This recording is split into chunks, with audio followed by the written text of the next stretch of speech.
I've been thinking, why is it so hard to break bad habits and adopt new ones? Today, we will explore habit creation with the secondhand advice from the book Better Than Before by Gretchen Rubin. Mahatma Gandhi once said, "Your actions become your habits. Your habits become your values. Your values become your destiny." By understanding what kind of person you are and then proposing specific, simple strategies that you can apply today, we will work on a roadmap to overcome our bad habits and stick to our good ones. Today, we'll discuss how your personality type shapes your habits, how a Swedish music staircase convinced people not to take the elevator, and why men gain weight after divorce.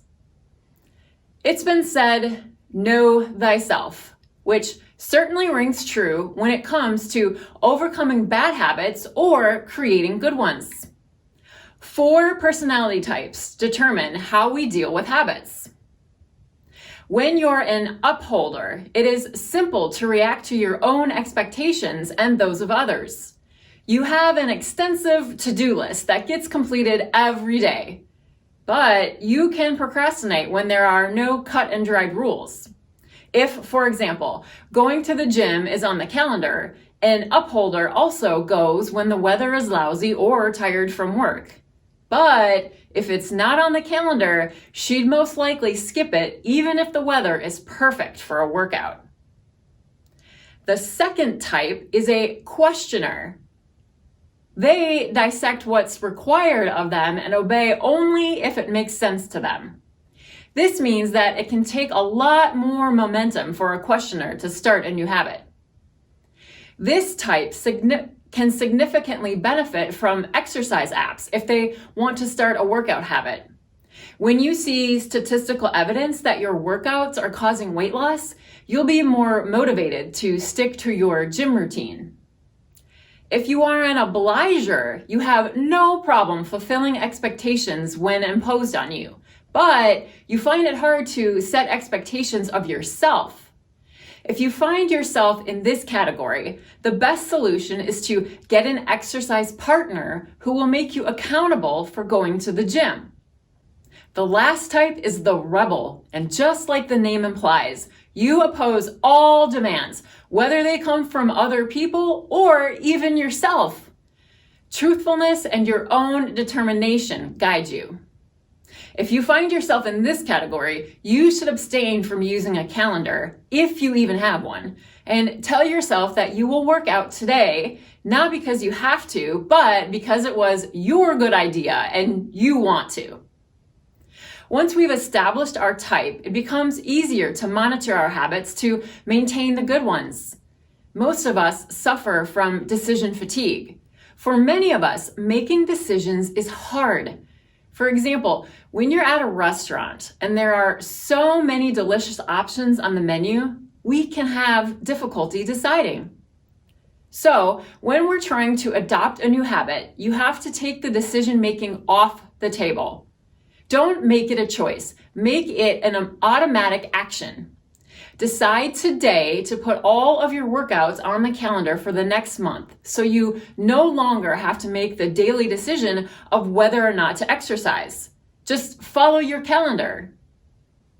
Another way to start making your new habits easier is to monitor your behavior. Considering that 70% of Americans are overweight, it's no surprise that one of the most common patterns people want to change is to eat healthier and to lose weight. One of the most effective ways to form such habits is to keep a food diary in which you write down everything you eat. One study found that people keeping a food diary 6 days a week lost about twice as much weight as those who kept food records 1 day a week or less. We are horrible at judging how much we eat. It is human tendency to want to consume things in units of 1, like 1 pizza or 1 burger, no matter the portion size. By recording our food, we can control our eating better by tracking how much we've actually eaten. The same concept applies to exercise. You can use your phone, a pedometer, a Fitbit, or a smartwatch to count your steps. The average American only walks around 5,000 steps per day, which is only half of what we need to maintain fitness and be healthy. We are creatures of habit, and this applies to bad habits as well. Our daily routines are so ingrained in us that we are on autopilot most of the time.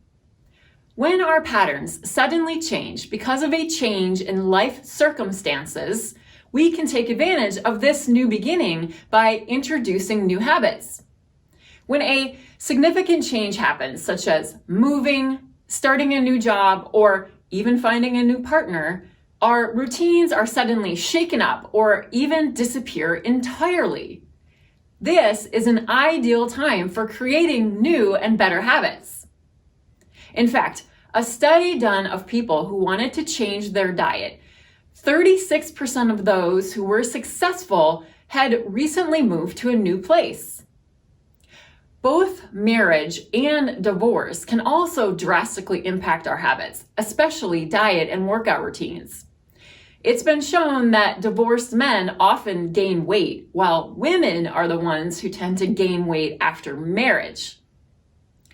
Significant life changes allow us to start fresh, change our perspective on life, and make it easier to create new routines since our old ones have already been disrupted. Let's be honest, most of us are relatively lazy, so if we want to make positive changes, we must make good habits convenient and as easy as possible. For example, say you want to start socializing more.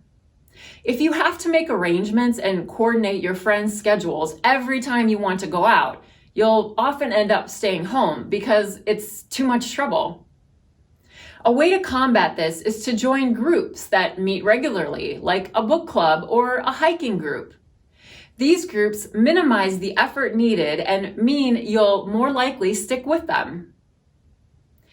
In the same aspect, making something fun also makes it easier. A prime example is when a subway station in Sweden transformed the stairs into a keyboard that played notes as you walked up them. This increased the number of people who took the stairs instead of the escalator by 66%. On the contrary, we should try to make bad habits inconvenient. Even a slight inconvenience can have a significant subconscious effect. One study found that merely switching out serving spoons for tongs made people reduce the portion sizes of food on their plates. Another technique is to safeguard against temptation. It seems as though we are resisting temptation every day, and this is accurate. We spend about a quarter of our lives struggling to fight some kind of temptation. So how can we effectively avoid temptation? We can begin by predicting temptation and decreasing our exposure to it. The old adage, out of sight, out of mind, is essential to breaking bad habits. This resistance is also critical to maintaining good habits because we are often tempted to invent excuses to avoid them. Avoidance is expected, even if we have a healthy routine of something enjoyable that is good for us. We use a loophole called the moral licensing loophole to undermine our own good behavior. The moral licensing loophole is when we treat ourselves to something bad after doing something good. We can all relate to rewarding ourselves with a burger and fries after a workout, even though we're trying to lose weight. We know these rewards are counterproductive, but we still do them anyway. What can we do to combat this? You can find the right distractions and learn to change your behavior without the promise of rewards. We often view distraction as a negative thing, but it can be a real advantage, especially when it comes to stopping bad habits. The next time you feel the need to battle thoughts and cravings, try to shift your focus. Struggling to suppress your appetite or food obsessions will only exacerbate the problem. If you learn to distract yourself, you can move your attention away from your cravings. Research has shown that it only takes 15 minutes to weaken that resolve for food. The final way to enforce good habits is to pair them and give yourself an unexpected treat now and then. Pairing involves taking two activities, one you like and one you want to do but find to be more challenging, and making them dependent on one another. Next, let's talk about treats. Treats differ from rewards in that we don't need to earn them. They're just something we give ourselves. Creating new habits like exercising more, eating healthier, or quitting smoking all take a lot of willpower. Therefore, it's critical to give yourself a boost every now and then without encouraging the need for a reward to keep up the excellent work. Rather than a planned reward, a spontaneous gift is a better solution because it's not given in return for any predetermined achievement. It can be something as simple as a 20-minute nap or an episode of your favorite TV show. Let's review. Knowing whether you're an upholder, questioner, obliger, or rebel will help you form new habits. Distract yourself when cravings arise. Use treats instead of rewards, and make your good habits convenient and easy. What personality type are you? How have you paired good habits with less than desirable ones? Comment below with your best advice. Please be sure to like and subscribe as well, and thank you for watching. Here are some fun ways to distract yourself from your bad habit cycle.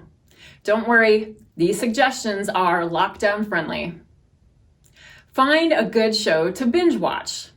Finally, learn how to make sourdough bread. Clean lint out of your belly button and between your toes. Call a wrong number and talk to whoever answers. Befriend an inanimate object in your house, just like Tom Hanks in Castaway. Paint some affirmations on rocks and place them around your community for others to find.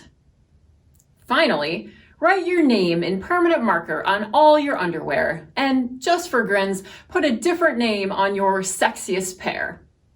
As a follow-up, see how your partner reacts when doing the laundry.